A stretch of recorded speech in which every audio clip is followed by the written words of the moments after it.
Assalamualaikum warahmatullahi wabarakatuh. Kami mahasiswa semester 1 UIN Raden Mas Said Surakarta, Fakultas Ilmu Tarbiyah, Prodi Pendidikan Agama Islam. Video ini dibuat untuk memenuhi salah satu tugas mata kuliah Pendidikan Kewarganegaraan dengan dosen pengampu Bapak Raden Ahmad Muhammad Musta'in Masohan, SH, MH, MA. Alhamdulillahirrahmanirrahim. Alhamdulillahilladzi azhaba 'anna al-hazan. Inna rabbana laghafurun syakur. Alladzi awjaba 'alaina bil maqdur wa tarkil maqdur. Asyhadu an la ilaha illallah wa asyhadu anna Muhammadan abduhu wa rasuluhu sallallahu alaihi wasallam wa ala alihi wa ashabihi ajma'in. Baik, yang pertama kita ucapkan puji syukur kepada Allah atas semua kenikmatan yang telah Allah berikan kepada kita, mulai dari kita sehat dan banyak lagi kepada Allah berkata. Salawat dan salam semoga tercurahkan kepada junjungan Nabi Muhammad Sallallahu Alaihi Wasallam yang kita lanjutkan sahabatnya di awal kiamat. Dan saya berterima kasih kepada Bapak Raden Ahmad Muhammad Musta'in Masohan sebagai dosen pengampu mata kuliah kewarganegaraan untuk mempersilahkan kami mempresentasikan analisis kerja kami dan bertemakan ketentuan imam sholat dan pimpinan ibadah. Di sini saya akan memperkenalkan diri saya sendiri dan Muslim Al-Mabrur sebagai moderator, dan di samping kiri saya ada Laila Alfiatul Mas sebagai pemateri dan Fitriana Wahyu Jaya sebagai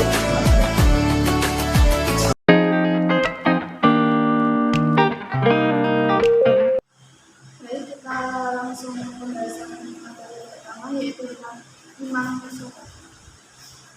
Identifikasi tentang imam. Definisi imam dalam bahasa Arab, kata imam bisa mengacu kepada dua pengertian yang berbeda. Pertama adalah imam sugro dan kedua adalah imam kubro. Yang dimaksud imam sugro adalah imam dalam sholat berjamaah, sedangkan imam kubro maksudnya adalah pemimpin atau kepala negara. Secara bahasa, kata imam punya banyak makna. Di antara makna itu adalah al-qasdu yang berarti tujuan atau arah. Selain itu, imam juga bermakna at-taqaddum yang bermakna maju ke depan. Menurut istilah yang dimaksud dengan imam dalam sholat adalah orang yang sholatnya diikuti orang sholat yang lain dengan syarat-syarat yang telah ditentukan dalam syariat. Imam disebut juga khalifah, yaitu penguasa atau pemimpin tertinggi rakyat. Di dalam Al-Quran disebutkan kata imam atau pemimpin dan aimah pemimpin-pemimpin. Menurut Bahbah Al-Zulairi, kata imam mempunyai dua pengertian luas dan sempit. Definisi yang luas berarti hak pengendalian yang menyeluruh atas manusia atau memberikan ketaatan pada ketua dalam perkara agama dan dunia. Dalam pengertian sempit, maksudnya adalah imam sholat yang berarti hubungan sholat seseorang dengan imamnya. Dari uraian tersebut dapat disebutkan bahwa imam adalah orang yang memimpin pelaksanaan sholat jamaah.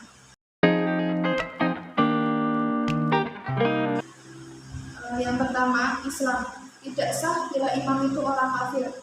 Disepakati oleh semua ulama.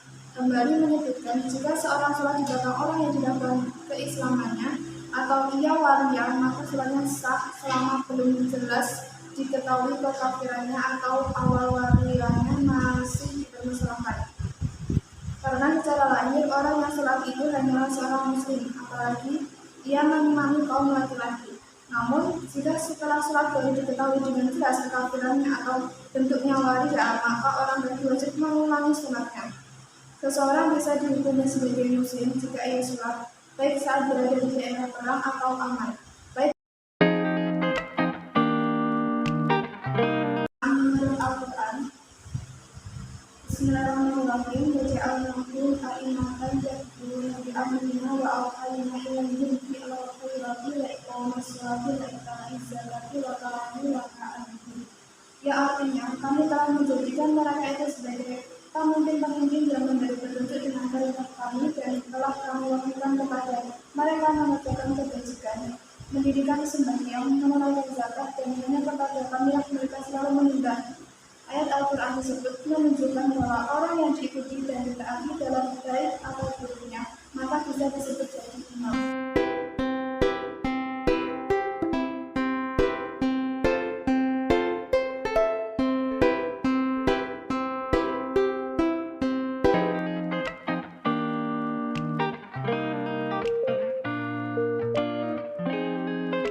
Para pemimpin haji ada 10, yaitu sebagiannya yang pertama mengumpulkan calon jamaah haji secara berkelompok baik selama perjalanan maupun di tempat peristirahatan. Yang kedua, menjaga agar tetap teratur baik selama perjalanan maupun di tempat istirahat. Yang ketiga, berjalan secara perlahan bersama mereka sehingga orang yang lemah tidak merasa kecapean dan orang yang tertinggal tidak tersesat. Sedangkan sabda Nabi Shallallahu Alaihi Wasallam, orang yang lemah menjadi pemimpin bagi orang yang lemah menjadi pemimpin bagi teman-teman seperjalanannya. Dalam hadis ini, Nabi Muhammad ingin menyampaikan bahwa orang yang memiliki hewan tunggangan, maka orang yang berjalan bersamanya hendaknya berjalan sesuai dengan jalannya hewan tunggangan. Yang selanjutnya, melewati jalan yang paling mudah dan paling subur serta menghindari jalanan yang paling tandus dan paling sukar dilalui oleh mereka. Lalu mencarikan air untuk perbekalan jamaah haji.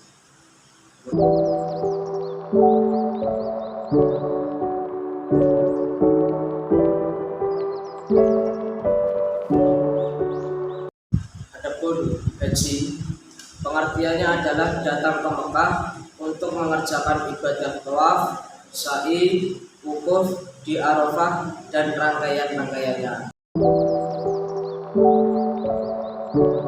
Ada 6 tugas khusus yang mesti dijalankan oleh pemimpin jamaah haji. 5 diantaranya disepakati oleh ulama dan yang 1 masih diperdebatkan oleh mereka. 5 tugas khusus tersebut adalah sebagai berikut. 1. Memberikan informasi kepada para jamaah haji mengenai waktu pelaksanaan ihram kepada mereka dan keluarnya mereka ke tempat-tempat pelaksanaan ibadah haji supaya mereka senantiasa mengikuti dan mencontoh perbuatan serta mengajarkan kepada mereka manasik haji yang telah ditetapkan oleh syariat karena ketetapan syariat merupakan acuan dalam manasik haji. Yang kedua, pemimpin jamaah haji tidak diperbolehkan memberikan keputusan hukum terhadap perkara di luar hukum haji yang dipersengketakan oleh jamaah haji. Namun, jika perkara yang dipersengketakan oleh mereka termasuk hukum haji, seperti perselisihan suami istri mengenai wajib atau tidaknya membayar kafarat, lantaran melakukan hubungan suami istri mengenai boleh atau tidaknya, pemimpin jamaah haji memberikan keputusan hukum di dalam perkara mereka terbagi menjadi 2 pendapat. Ia diperbolehkan memberikan keputusan hukum terhadap perkara yang diperselisihkannya, atau ia tidak diperbolehkan memberikan keputusan hukum terhadap perkara yang diperselisihkan keduanya.